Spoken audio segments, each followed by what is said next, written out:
कि सब जानते हैं अपने अपने कर्मों का फल, कि सब जानते हैं अपने अपने कर्मों का फल, वरना माँ गंगा के किनारे ऐसे ही भीड़ नहीं होती।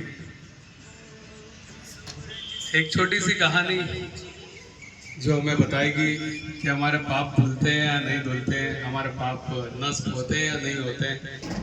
अभी महाकुंभ आया था 144 साल में प्रयागराज में। हम में से कई लोग वहाँ गए और अपने अपने पाप धो के आए। मैं भी गया था, मैंने भी धोए। तो ऐसे ही एक व्यक्ति गंगा में अपने पाप धोने गया, गंगा स्नान किया, पाप धो के बाहर निकला, तो उसके मन में ख्याल आया कि मैंने तो गंगा में पाप धो लिए, पर मेरे पाप का गंगा क्या करेगी। उसके मन में ख्याल आया, उसने कहा गंगा माँ से पूछूं कि मेरे पाप का वो क्या करेंगे। उसने मन ही मन ध्यान किया गंगा माता का, गंगा माता प्रकट हुई। उसने गंगा माता से पूछा कि मैंने तो यहाँ मेरे पाप धो लिए, पर आप इन पाप का क्या करोगे।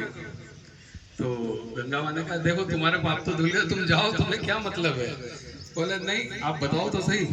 बोले मैं कुछ नहीं करूंगा, मैं तो आगे जाके सागर में मिलती हूँ, सागर में अपने पाप को छोड़ दूंगी, तुम्हारे पाप सारे सागर में छोड़ दूंगी। अब सागर क्या करता है मुझे नहीं मालूम, तुम जाके सागर से पूछो कि वो मेरे पाप का क्या करेगा। ठीक है, वो उसकी उत्सुकता रहती है, वो समुद्र के पास सागर के पास जाकर पूछता है कि जो गंगा मैया ने हमारे पाप लिए हैं, हमने जो पाप धोए हैं, वो बोल रही है कि आपके इसमें आके मिलते हैं, तो आप उन पाप का क्या करते हो।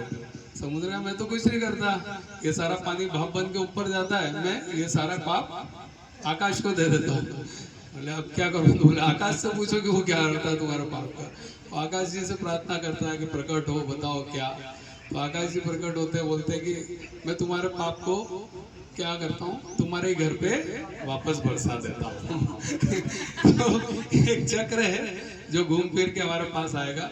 वही पाप हमारे नष्ट होंगे जो हम हमारे द्वारा गलती से हो जाते हैं, अनजाने में हो जाते हैं। कहते हैं ना कि प्लानिंग करके किए गए पाप कभी नष्ट नहीं होते, उनका फल हमें भोगना ही पड़ता है। ये इस छोटी सी कहानी का सार है। इसलिए कर्म ऐसे करें कि हमें वो आशीर्वाद की तरह लगे, न कि भुगतने जैसा लगे। धन्यवाद। चलिए अब एक